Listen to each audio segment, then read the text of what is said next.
Sneer from the SNCF College for giving me this opportunity to be here with you. मैं English Hindi दोनों बोलूँगी, ये okay with you? और मैं चाहूँगी कि आपको कोई बात नहीं समझ में आ रही है, समथिंग यू नॉट अंडरस्टैंड, आप वही मुझसे पूछ लीजिएगा, नहीं तो फ्लो हो जाएगा. So I welcome you to the world of plant tissue culture. और एक और बात, मैं इसको थोड़ा डायलॉग में रखूँगी instead of monologue. First, who knows about plant tissue culture? What is plant tissue culture? कोई एक एनीबडी कैन टेल मी? जो भी व्हाटएवर यू नो, करने की जरूरत नहीं है, सबको नहीं आता. You can always say what you understand by plant tissue culture. Any idea? Okay, I will. So you go to plant tissue culture, it's a technique. So plant tissue culture is a technique that involves growth of plant cell. ये मैं एक छोड़ जाऊंगी आपके पास, आप अपनी teacher से ले लीजिएगा. Don't write, no need to write, just listen. ठीक है? ये सारा PPT मैं आपके मैम को दे जाऊंगी, आप सबको मिल जाएगा. Okay? I'll read it through first. A revolutionary technique. Revolutionary इसलिए क्योंकि आज ये इससे भी एडवांस टूल्स का बैकबोन है. जैसे आप लोगों ने पीसीआर पढ़ा है, पॉलीमरेज रिएक्शन. तो जितनी भी मॉलिक्यूलर बायोलॉजी की टेक्निक्स आगे यूज हो रही हैं उसमें पीसीआर इज द बैकबोन. अगर पीसीआर डिस्कवर नहीं होता तो मॉलिक्यूलर बायोलॉजी के एडवांस टूल्स यूज नहीं होती, ये टेक्निक्स नहीं यूज होती. Similar is the case with plant tissue culture. That is why I use the term revolutionary. It involves growth and multiplication of plant cells, tissues or organs on a nutrient-rich synthetic media. Synthetic इसलिए क्योंकि हम इसे plant से नहीं ले रहे हैं, अलग-अलग chemical composition से chemical compounds को use करके वो media बनाते हैं. That is why it is synthetic. Nutrient-rich media बना ही इसीलिए है कि plant को nutrition मिले. That is why it is nutrient-rich synthetic growth media. Growth media क्यों? क्योंकि वो मीडिया बना ही है प्लांट सेल्स की ग्रोथ के लिए. Under sterile conditions. Sterile means aseptic conditions. हमें कोविड के टाइम में everybody used to wash their hands, sanitization. ऐसे ही इनको अगर ग्रो करना है, भाई आप पौधा तो कहीं भी मिट्टी में उगा सकते हो, इल ग्रो, यहाँ से उठाइए, यहाँ लगाइए. मगर जब आप लैब में कर रहे हो, इस प्लांट के साथ माइक्रोब्स भी आते हैं. जीवाणु कहते हैं, कीटाणु कहते हैं, वायरस, बैक्टीरिया, फंजाई. तो अगर हमने इसको स्टेरलाइज नहीं किया तो पता चला पौधा तो वही रह गया, ये सब हो रहे हैं, because they are growing on nutrient rich media. तो जो प्लांट्स ग्रो कर रहे हैं, जिसको यूज कर रहे हैं प्लांट्स ग्रो करने के, उसको हम स्टेरलाइज करते हैं और एसेप्टिक कंडीशंस में ग्रो करते हैं अंडर कंट्रोल्ड एनवायरमेंटल कंडीशन. भाई चना कब आता है? जाड़े के सीजन में आता है, है कि नहीं? गेहूं कब ग्रो होता है? जाड़े के सीजन में होता है, नोन एज रबी. ये खरीफ में क्यों नहीं होता जब बरसात हो रही होती है? क्योंकि टेम्परेचर नहीं मिल रहा होता है. उसको आइडियल टेम्परेचर चाहिए. Yes ma'am. Isn't it? उसको आइडियल लाइट कंडीशंस चाहिए, आइडियल ह्यूमिडिटी चाहिए. भाई अब चावल, धान सबने देखा है ना? यस. बासमती खाओ या कोई और खाओ, इसको जो conventional method of growing rice और पैडी है, it should be under flooded conditions. खूब पानी होना चाहिए, खूब ह्यूमिडिटी होनी चाहिए विद द राइस ग्रोस. अगर आपको उससे इन विट्रो मतलब टेस्ट ट्यूब्स में अंडर स्टेराइल कंडीशंस ग्रो होना है, तो you need to give those environmental conditions. So that is what is plant tissue culture. Growing those cells in a nutrient-rich synthetic growth media under aseptic conditions with controlled environmental conditions. That is what we call plant tissue culture. जैसे plant tissue culture होता है, वैसे ही animal tissue culture भी होता है, और हम इसको डिस्कस नहीं करेंगे. This was just to open your mind कि plants की तरह animals भी होता है. So plant tissue culture क्यों करते हैं? It allows for the propagation, regeneration and genetic manipulation of plants. ये तीन टर्म आपको क्लियर है? Propagation, regeneration, genetic manipulation. इन तीन में से किसी को कुछ नहीं समझ में आ रहा? Raise your hands. आर इसके लिए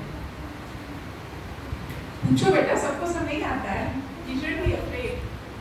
मैं भी आपकी तरह पढ़ के यहाँ पहुंची ना. I also didn't know when I was doing my graduation. I think I tell you. Okay. Propagation उसमें सक्कर्स आते हैं किनारे किनारे, उसको काट के दूसरी जगह लगाओ, पौधा हो जाएगा। तो यू प्रोपोगेट 1 से 2, 2 से 4, 4 से 8, ये नॉर्मल प्रोपोगेशन है। रीजनरेशन द टर्म, क्योंकि हम कल्चर्ड एनवायरमेंट्स में, कंट्रोल्ड एनवायरमेंटल कंडीशंस में इसको एक सेल से एक पौधा बना लेंगे, that is called regeneration. Propagation आप जनरेट कर रहे हो, रीजनरेट कर रहे हो, फिर से उगा रहे हो। भाई आपका पौधा तो उगा हुआ है, इसमें पत्तियां हैं, रूट है, शूट है, लीव्स है, फ्रूट है, फ्लावर है, उसमें से एक टुकड़ा उठाते हो, मीडिया में रखते हो, and whole plant is regenerated. आप जनरेट करते हो, दोबारा रिविजन करते हो ना, दोबारा पढ़ते हो, तो आर मीन्स दोबारा, so regeneration means to generate the plant दोबारा, so it is regeneration. And genetic manipulation, जब इतना सारा प्रोटोकॉल आता है तो साइंस इतनी आगे बढ़ गई है कि आप किसी और स्पीशीज की जीन लाके अपने प्लांट में डाल सकते हो, ताकि वो चीज कर सके जो ओरिजिनली वो नहीं कर सकते। थोड़ा कंफ्यूजिंग है ये मैंने इतना अच्छा समझा दिया? ग्रेट, ओके, अगर समझ में आ गया तो गो अहेड। सो ये स्लाइड क्लियर है? किसी को कुछ नहीं समझ में आया? Repeat. All clear? Yes, ma'am. We go to the next slide. Yes, ma'am. अब इतना बड़ा लेक्चर देने आई है मैडम प्लांट टिश्यू कल्चर पे, हम पढ़ें क्यों? यू नो किड्स आजकल पूछते हैं ना, I remember I share an incident, my son is in a small class, when he was in a small class, वो आपको पढ़ाते हैं ना एलसीएम निकालो, एलसीएम निकालो, कहते हैं निकाल तो लेंगे तो क्यों पढ़ें? What is the utility of doing this LCM and LCM? Now I had a very tough time, it's a very logical question, हम पढ़ क्यों रहे हैं? इसकी यूटिलिटी है कि नहीं? ऐसा तो नहीं कि 4th, 5th, 6th में पढ़ लिया and then we never get to see it, so why should I waste my time? इसलिए ये स्लाइड मैंने पहले डाली, जनरल लेक्चर्स में comes at the last, so I put it first. Why do you need to study plant tissue culture? क्यों पढ़ें हम? These are the reasons. Plant tissue culture crop improvement भी एड करता है। कैसे? Rapid multiplication of elite plant varieties. The most simplest example, जब आप tissue culture में प्लांट ग्रो करते हो, मैंने कहा इस सिंथेटिक मीडिया पे एसेप्टिक कंडीशन में, तो हमें पहले से ध्यान रखते हैं कि इसमें कोई डिजीज ना आए। So one of the methods we use here is meristem culture या शूट टिप कल्चर। आपको पता है कि प्लांट ग्रो होता है तो सब लंबाई कहाँ से लेता है? साइड से लेता है कि ऊपर से लेता है? स्लाइड दे रहा है, ऊपर से लेता है, क्योंकि वहाँ पे मेरिस्टेमेटिक टिश्यू होता है, तो बॉडी के सूरज का मेरिस्टेमेटिक टिश्यू होता है। Meristematic tissue newly forming sales है, खूब फटाफट न्यूट्रिशन मिल रहा है, खूब फटाफट ग्रो हो रहे हैं, उनकी इम्यूनिटी भी स्ट्रॉन्ग होती है। वहाँ पे डिजीज जितनी जल्दी लग सकती है उतना वो स्ट्रॉन्ग भी होता है डिजीज को से बचने के लिए। तो अगर हम शूट टिप कल्चर लेके प्लांट्स को प्रोपोगेट करें तो वो इन डिजीजेस से बचेगा। जैसे फॉर एग्जांपल बनाना है, बनाना में टिप काट काट के रखते चल जाए, you will get 10 plants from one banana shoot, और फिर उनसे हम आगे 1 से 1 मिला, 1 से 2 मिले, 2 से 4 मिला, तो आपको डिजीज फ्री वैरायटीज, आप डिजीज फ्री प्लांट्स और पर्टिकुलर वैरायटी ग्रो कर सकते हो, डिजीज फ्री प्लांटिंग मटेरियल कर सकते हो। और इसमें इन विट्रो कल्चर की भी जरूरत नहीं है, प्लांट बनाना का तो सक्कर से काम चल जाता है। ठीक है, creation of genetically modified crops. I know ये थोड़ा बड़ा टॉपिक है, मैं इसमें ज़्यादा नहीं बोलूँगी बिकॉज आई अंडरस्टैंड अभी आप प्लांट टिश्यू कल्चर पे भी पढ़ रहे हो, but at the end when you understand all this, I'll speak about genetically modified plants. So इससे सिर्फ क्रॉप इंप्रूवमेंट में यूज होता है। और भी तरीके हैं, जैसे आपने ब्रीडिंग पढ़ी है ना, hybridisation, plant A plant B, इसमें मान लो डिजीज रेजिस्टेंस है, इसमें नहीं है, क्रॉस कर दिया, इसकी जो प्रोजेनी बन रही है उसमें 10 प्लांट्स आए, 5 में डिजीज आ रही है, 5 में नहीं आ रही, तो हम एक 5 को सिलेक्ट करके आगे बढ़ते हैं।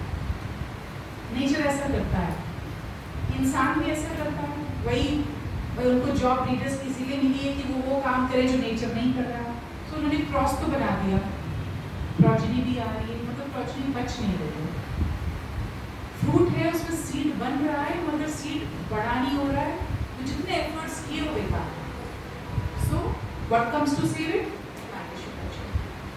आप उन डिफरेंट स्टेजेस को टारगेट कर सकते हैं, वो जो न्यूली फॉर्म सीड है उसको you can keep it on the media and grow it into a whole plant. You can regenerate a plant using plant tissue culture. ठीक है? So crop improvement, propagating disease-free plants of a particular variety, regenerating a plant for generating improved plants, saving plants from the breeding material. Second is conservation of endangered species. जो highly endangered species हैं, जो आजकल हिमालय में पाए जाते हैं, medicinal plants हैं, जो propagate नहीं हुए हैं, बहुत कम मात्रा में present है, उनको भी टिश्यू कल्चर से उसका नंबर बढ़ाया जाता है. And then they are taken back into the field and sold. तो हम वहाँ से प्लांट लाए, उसके थोड़े एक्सप्लांट्स लेके बहुत सारे प्लांट्स बनाए, which is known as propagation. उनको हार्डन किया और वापस उसी क्लाइमेट में छोड़ा है. So we help them to increase their population via plant tissue culture. So that is conservation of endangered species. Production of valuable compounds. वो term सुना है, secondary metabolite production क्या होता है? क्या होता है? अरे बोलो भाई, गलत बोलोगे doesn't matter, मैं इसीलिए आऊँ. But you should speak up. It doesn't matter, you speak up wrong. Metabolites क्या होते हैं? जो प्लांट्स केमिकल कंपाउंड्स प्रोड्यूस करेंगे, जैसे बहुत सारे 10,000 कंपाउंड्स प्रोड्यूस कर रहे हैं, मगर कुछ कंपाउंड्स ऐसे हैं जो प्लांट अपनी ग्रोथ के लिए यूज करता है ना, और कुछ कंपाउंड्स ऐसे हैं जो स्टोर कर लेता है और उसके सेकेंडरी यूजेस होते हैं. तो जो कंपाउंड्स वो खुद अपने लिए यूज करता है, दीज आर प्राइमरी कंपाउंड्स. जो दूसरे पर्पसेस के लिए ग्रो करता है, फॉर्म करता है, वो सेकेंडरी है. Secondary metabolites, ठीक है? That's why they are known as secondary metabolites, and these are very important in medicinal plants. जैसे Withania somnifera है, जैसे सुने हैं ना terms medicinal plants के. तुलसी भी है, तुलसी माता को प्रणाम तो करते हो, क्यों करते हो? हाँ? तुलसी की पत्ती रोज खाओ, आपको वायरल इन्फेक्शन कम होगा. Because it has those secondary metabolites जो आपकी बॉडी को इम्यूनिटी प्रदान करते हैं. वो primary metabolites for its own growth, secondary metabolites for many other purposes such as जैसे तुलसी में प्रेजेंट है. So आप टिश्यू कल्चर से उस प्लांट का मास प्रोपोगेशन या क्लोनल प्रोपोगेशन कर सकते हो, और बाद में एक प्लांट से जब 10,000 प्लांट्स बन जाए तो आप उस सेकेंडरी मेटाबोलाइट को हार्वेस्ट कर सकते हो using other tools and techniques known as bioprocessing. So this is the third advantage of or application of plant tissue culture.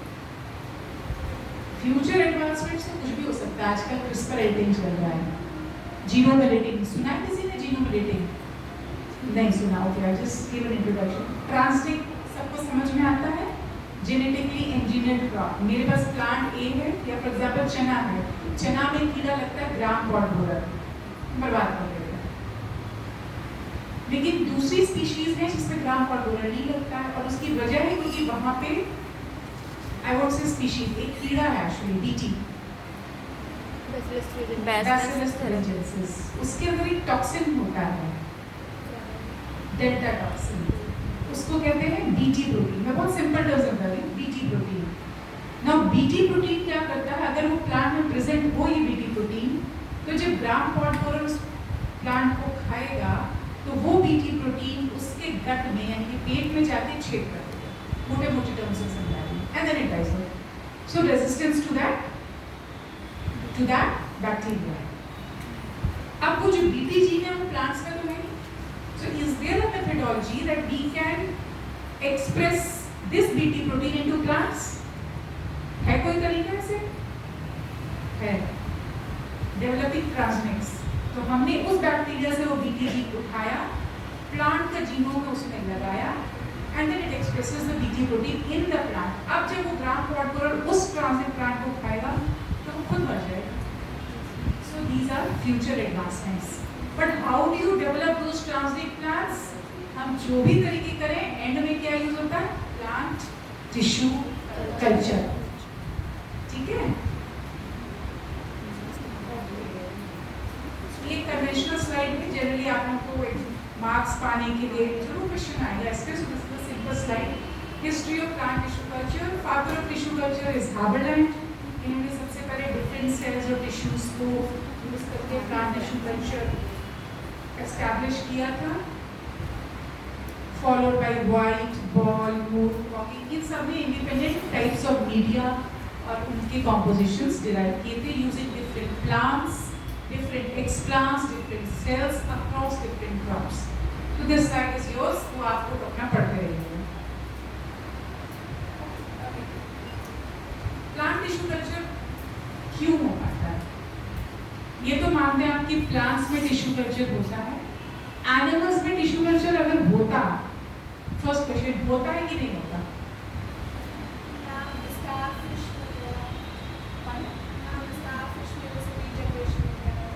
Starfish में regeneration हो जाता है. Okay, coming back to more evolved species.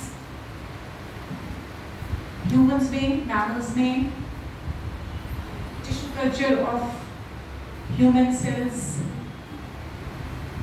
होता है. ऐसा नहीं होता. You know there are mouse lines or human cell lines. For example, एक line होती है HEK line, तो human kidney lines हैं. होती हैं, बट जैसे प्लांट्स जब ग्रो हो रहे हैं तो प्लांट की किसी भी एज के प्लांट से आप टिश्यू उठा के उसको रीजनरेट कर सकते हैं. एनिमल्स में ऐसा नहीं है. स्टेम सेल सुने? स्टेम सेल थेरेपी अब तो it's very popular. No idea about stem cells in animals, plants का नहीं. Stem cell no idea.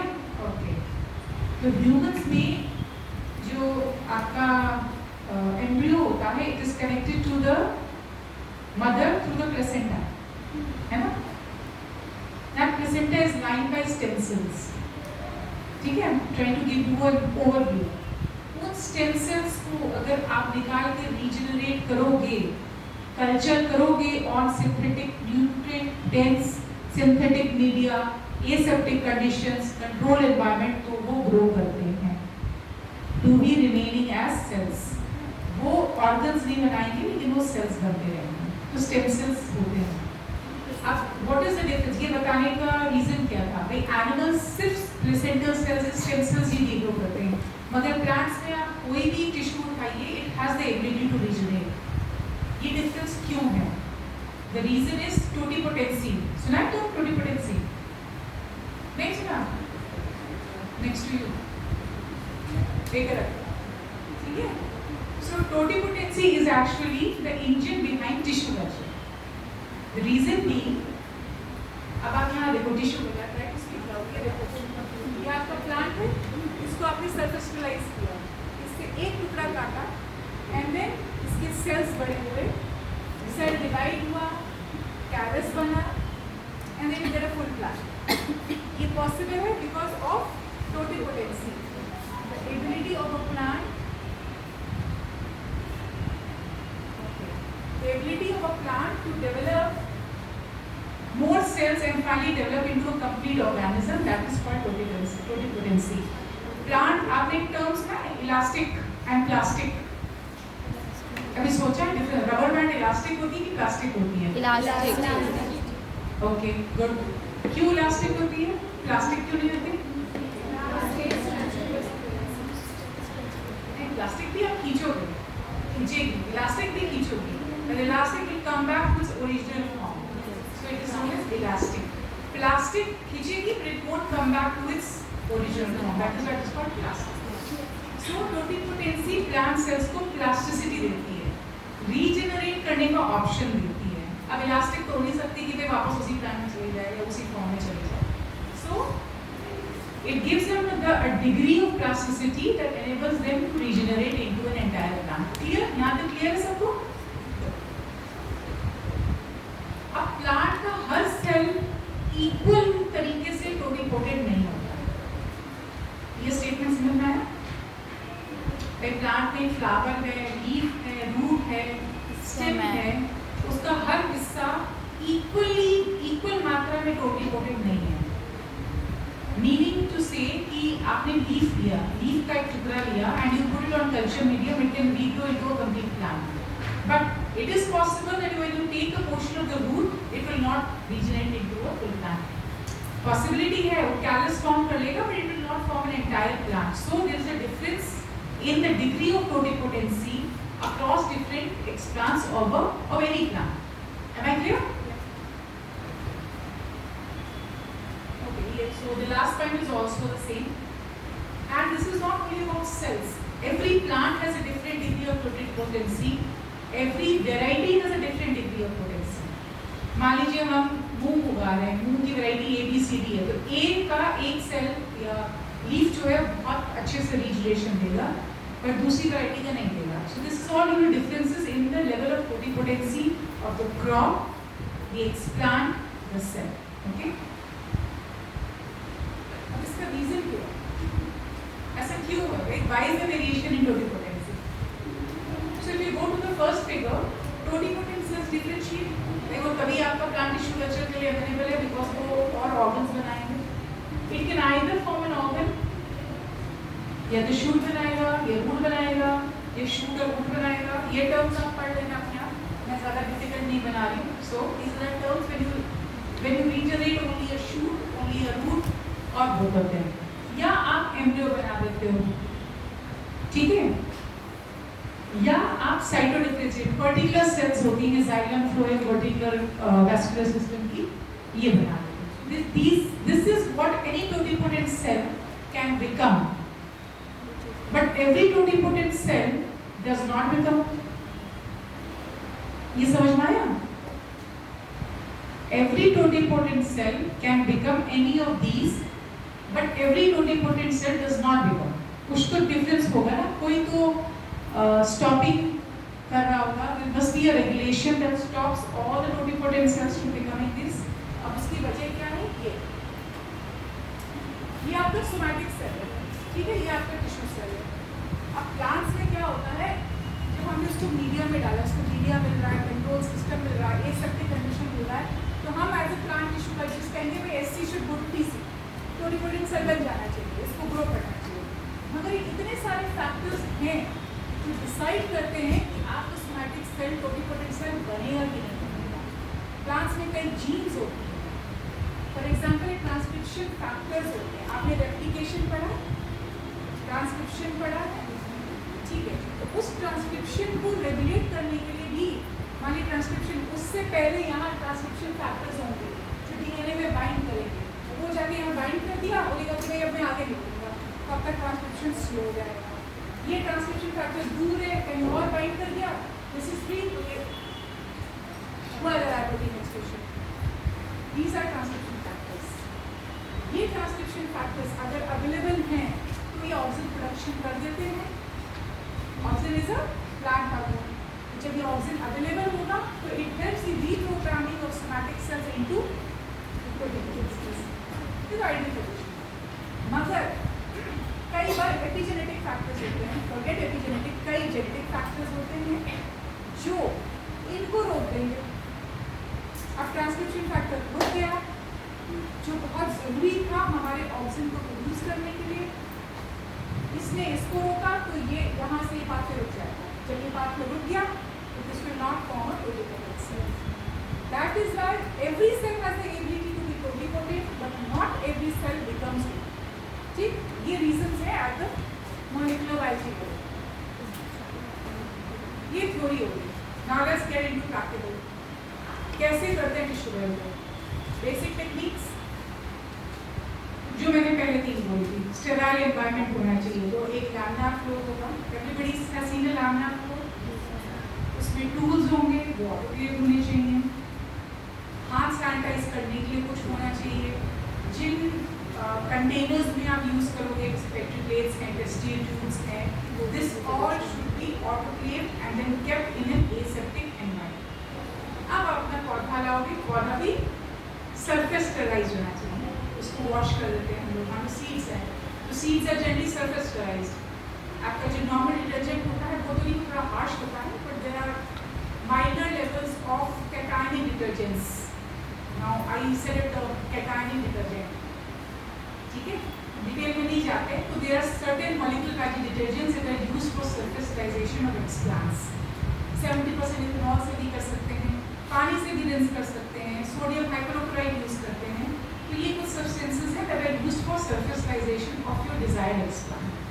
अब आपका एक्सप्लांट आ गया, आप लैमिनार फ्लो में बैठे, अब आपने उसको ड्राई किया, ऑटोक्लेव टूल से पिकअप किया और अपने ऑटोक्लेव मीडिया में रख के बंद करके कल्चर रूम में रख दिया। यहाँ पे कंट्रोल्ड एनवायरनमेंट है, एसेप्टिक एनवायरनमेंट है, जहाँ लाइट, टेम्परेचर, ह्यूमिडिटी सब कंट्रोल। Okay, media preparation. अब आपने मीडिया में तो रख दिया, उस मीडिया में क्या क्या होना चाहिए वो मैं लास्ट स्लाइड में बता दूंगी। Media, okay, explant is very important actually. सारा प्लांट टिश्यू कल्चर जो है it is based on totipotency of the explant that you have chosen. जैसे हमने कहा लीफ ग्रो कर सकती है, टिश्यू नहीं ग्रो कर सकता। तो हमारे यहाँ बड़ा इंटरेस्टिंग है, हम लोग की चिकपी पे काम होता है। पल्सेस इंस्टीट्यूट है तो चना, अरहर, मूंग, उड़द, कभी तो मन करता है घर पे भी खाते हैं, यहाँ के भी काम करना पड़ता है, पर जॉब है तो करना पड़ेगा। So finally let's get back to the topic. अब चिकपी है, चिकपी में या मूंग भी है, वी ट्राइड पब्लिश पेपर्स हैं, लोगों ने इस पे इन एक्सप्लांट्स को यूज करके काम किया है, टिश्यू कल्चर किया है। लेकिन जब मैंने अपने जीनोटाइप में किया, nothing work. So I tried with leaf, I tried with glycoprotein node, I tried with single protein node, I tried with full seed, half seed, and my embryonic axis node. So the explant matters. The explant, the media, the sanitization conditions, which have to be retained throughout. अब आपने now you have understood कि plant tissue culture क्या है, उसको करने के लिए essential commodities क्या हैं, प्रैक्टिकली आप क्या क्या करते हो, what is essential in terms of components. आपने मीडिया में रख दिया, कौन सा एक्सप्लांट दिया, सरफेस के लिए कैपिटल मीडिया। अब क्या होगा?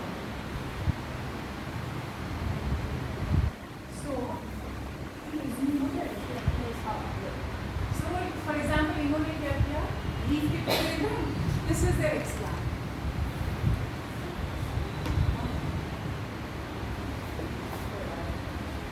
This is the flower shoot. यहाँ पे मैं लीफ किया, यहाँ मैंने फ्लावर से किया, तो ये दो अलग अलग एक्सप्लांट। आप किस मीडिया में रख रहे हो उसका, उस बेसिस पे ये प्लांट्स रिस्पॉन्ड करते हैं।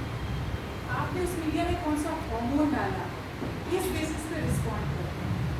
For example this is a callus.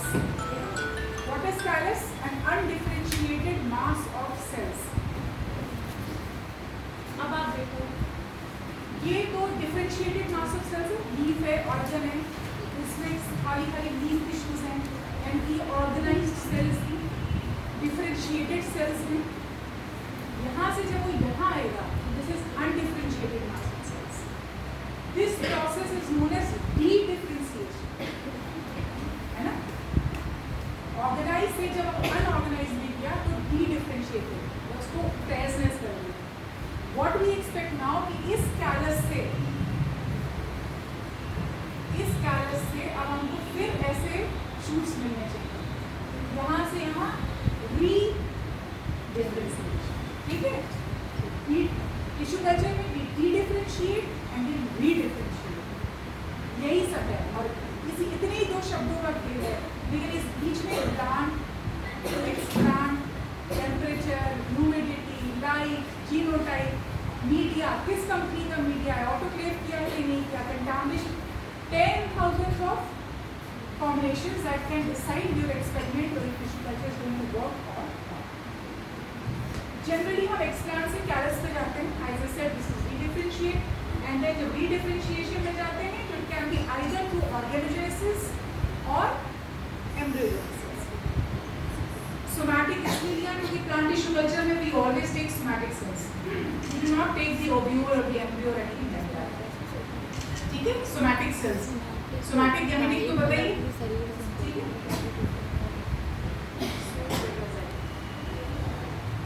ये फिगर है,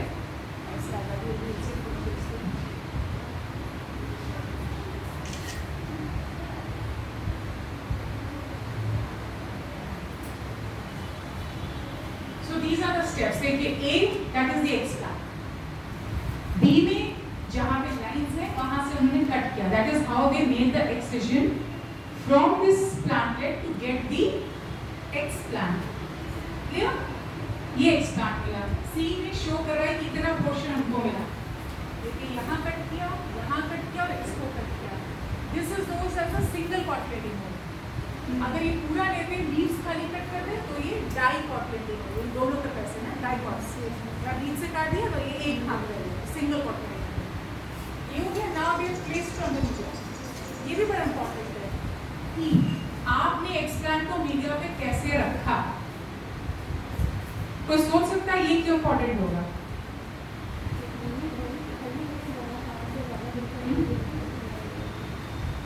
आपने जहां से कट किया वो साइड एक्सपोज्ड है कि नहीं? जो साइड एक्सपोज्ड है, जिसके सेल्स ओपन है, उसको आप मीडिया में रखोगे तो मीडिया एब्जॉर्ब करेगा, रिस्पॉन्ड करेगा। जो दूसरी तरफ है, जो कट नहीं है, उसको आप रखे हो, रिस्पॉन्ड करेगा, but it will be very late. So how do you keep your expand on the media is equally important. And then you can see D to H में ये plants respond करना शुरू हुए, थोड़ा सा dry हुए, and then इसमें callus formation हुआ, and then this organogenesis. Organogenesis means callus से directly organ, चाहे shoot form हो, चाहे root form हो, shoot के साथ leaf हो, that is organogenesis. Embryogenesis कब होता है? जब वो बीच में embryo form करेगा, undifferentiated mass of cells से ग्लोबुलर लाइक स्ट्रक्चर्स या हार्ट शेप या टॉर्पिडो शेप बनाएगा, जो रूट और शूट दोनों बना सकते हैं। This is important here. Organogenesis में जो रीजनरेट करेगा organ, that will only be either the shoot or the root, एक ऑर्गन। एम्ब्रियोजेनेसिस में जो रीजनरेट होगा, because it has the term embryo, it has the capability to give both. It will germinate to give both root and shoot, only hormone combination. So that is the basic difference between organogenesis and embryogenesis. So यहाँ पे multiple shoots आए, इनको धीरे धीरे काट के अलग किया, मीडिया में रखा, ये बड़े हो गए, हार्डन किया, और देखो इतने सारे हो गए। उस एक से यही प्लांट टिश्यू कल्चर है।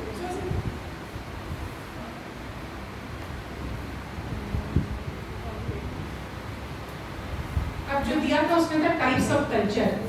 ये आपने प्लांट टिश्यू कल्चर समझ लिया।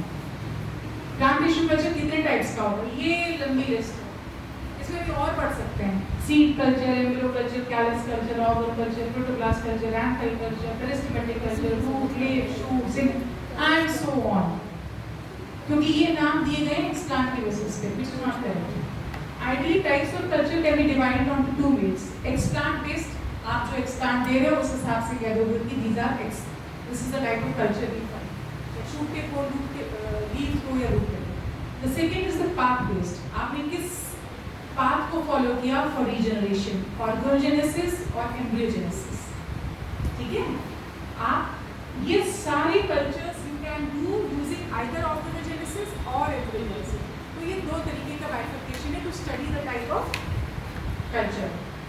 और आप किसी भी तरीके से इसको ग्रो करो, एंड में जो प्लांट रीजनरेट होगा उसको आपको रूट करना होगा, एप्लिटामाइज करना होगा to complete the cycle of plant tissue culture.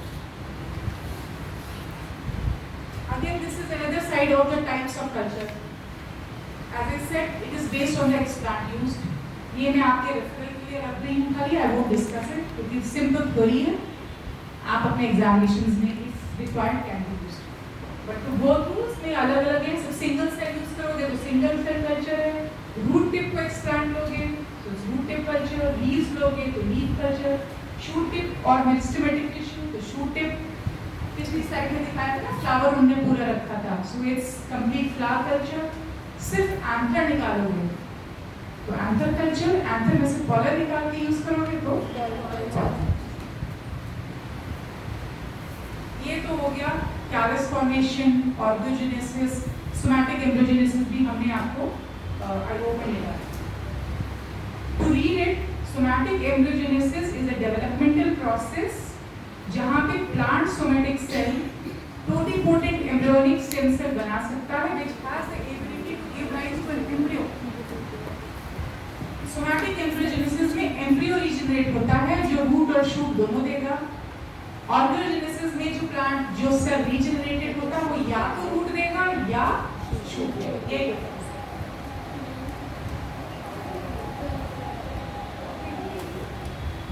ये मैं ऐसे एक्सप्लेन कर चुकी हूँ, differentiation, embryogenic potential and embryo maturation. So जब आप सोमैटिक एम्ब्रियोजेनेसिस करते हो कैलस फॉर्म होगा, जनरली इसका callus somatic embryogenesis is a very lengthy process in comparison to organogenesis. अगर ऑर्गोजेनेसिस 3 महीने में आपको प्लांट देता है, ये 8 महीने लेगा, तो लोग जल्दी प्रेफर नहीं करते क्योंकि ये लंबा पीरियड है। इसमें आईडी क्या होता है, यहाँ तक आने के लिए 3-4 महीने लगेंगे, तो यहाँ से आने के लिए 4 महीना होगा। तो जनरली लोग क्या सोचते हैं, अरे 4 महीने आ गया, बड़ा बड़ा सूखता है, इसमें कुछ नहीं किया, उठा के फेंक देते हैं। वही मिस्टेक हो जाती है, क्योंकि उसको अगले 4 महीने रखोगे, तो उन डेड सेल्स में से अब जो एम्ब्रियो निकल के आ रहा है, that is the true embryo developed through somatic embryogenesis. ये मैं बता चुकी हूँ, just going through it again. आप एक स्टार्ट प्रिपेयर करोगे, कैलस इंड्यूस करोगे, एम्ब्रियो फॉर्म होगा एंड एंड में उस एम्ब्रियो से फुल प्लांट निकल आएगा, including both root and shoot.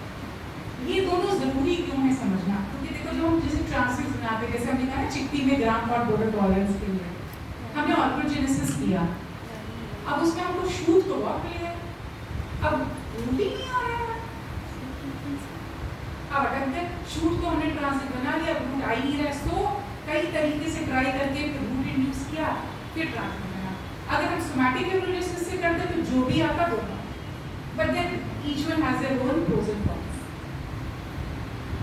ये सोमैटिक एम्ब्रियोजेनेसिस का एक छोटा फिगर है, मैंने वो फिगर दोबारा इसलिए डाला ताकि आप अपना सोचिए।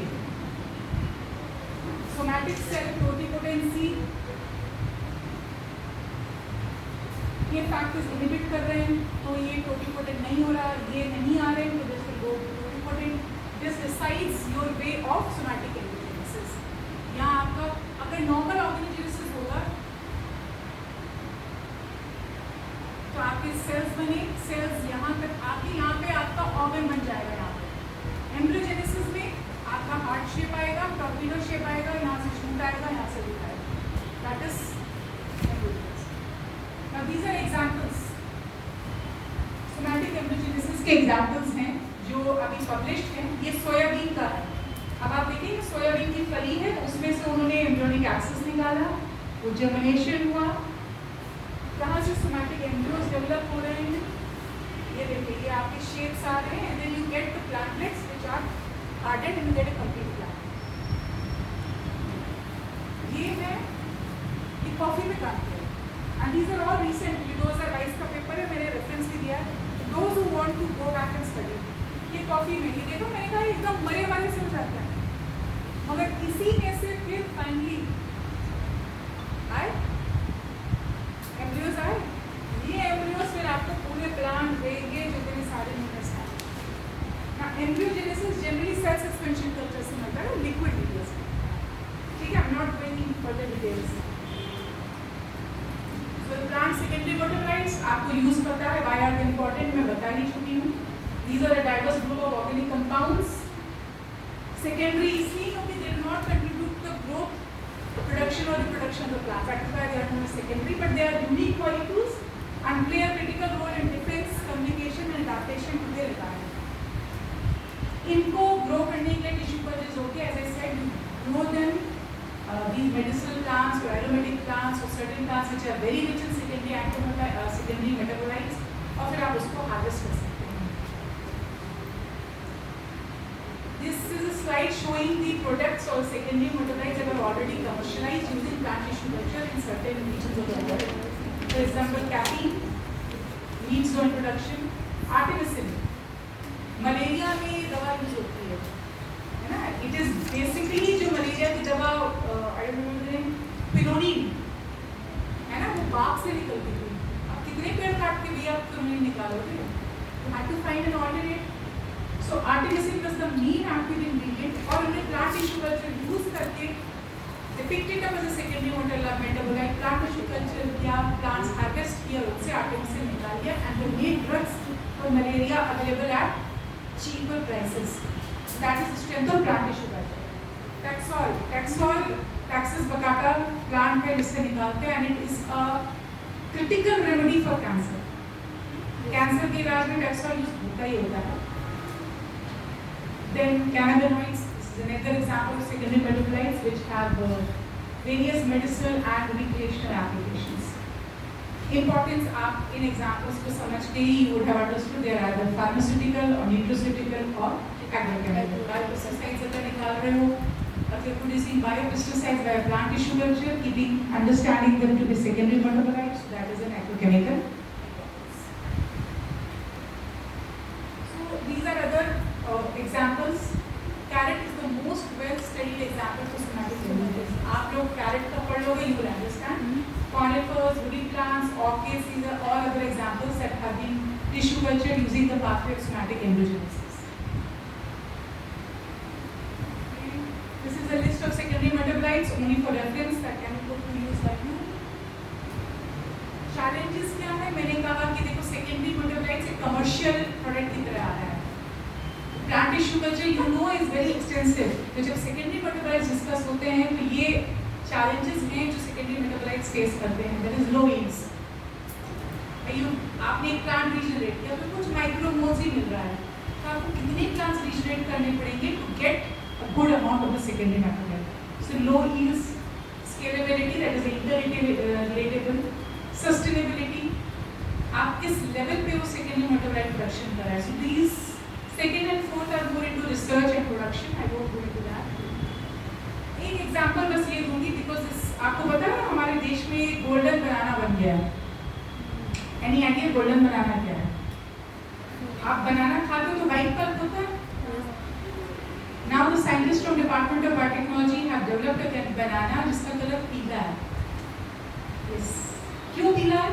Because it has enhanced levels of beta carotene.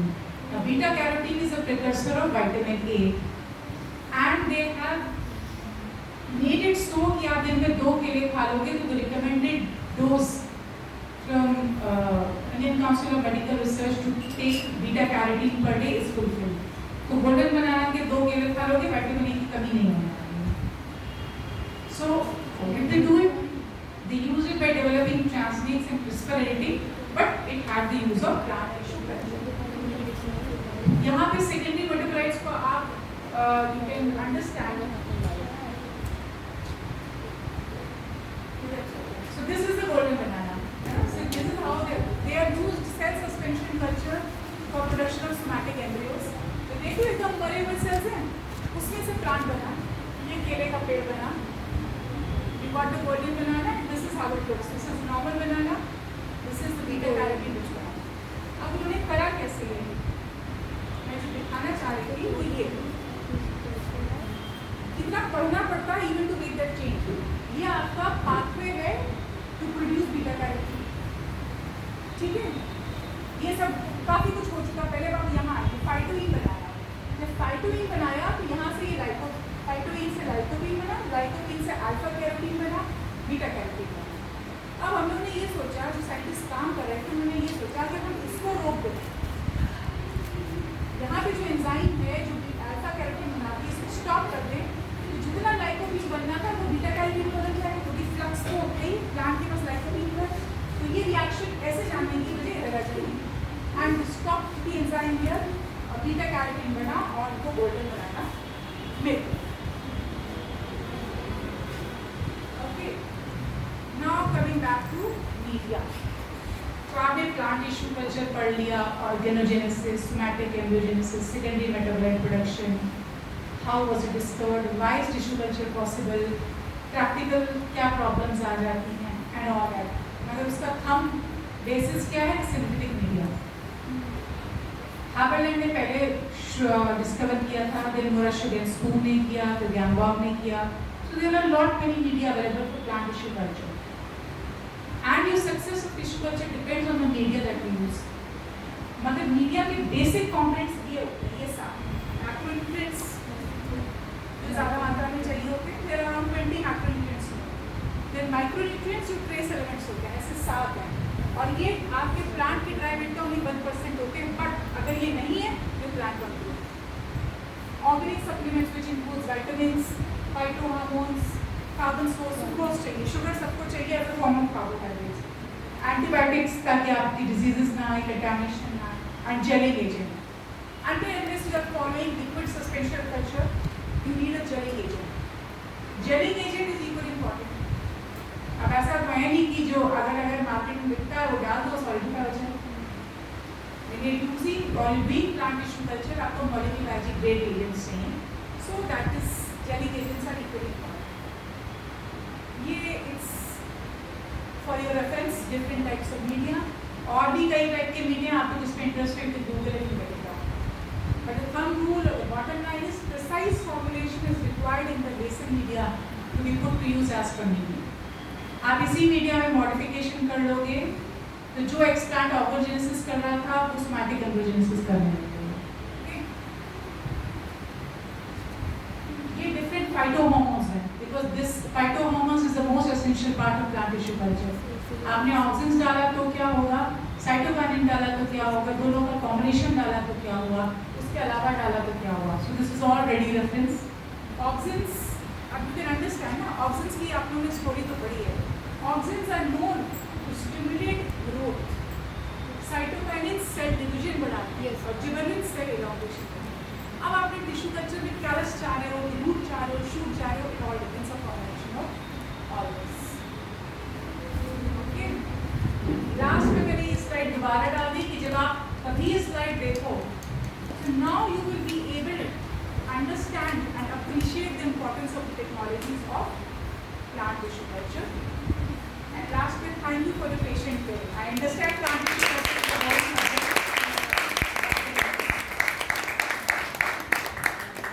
So thank you, और कुछ ना समझ में आया तो आएंगे, otherwise I don't think I'm going to get more questions. आपने पूछे उसमें तो पूछा नहीं, but I'm still there if you want to ask questions. कोई बात नहीं, इट्स ओके। इसका मतलब मैम आपने बहुत अच्छा पढ़ा है। सबको समझ गया। फिर गलाने के लिए गालिब ख्याल अच्छा है, but yes I understand plant tissue culture gets boring because थोड़ी है, but I assure you आप इसको if you go back to the slides एक बार पढ़ लोगे तो आपको चीज़ें समझ में आएंगी। बाकी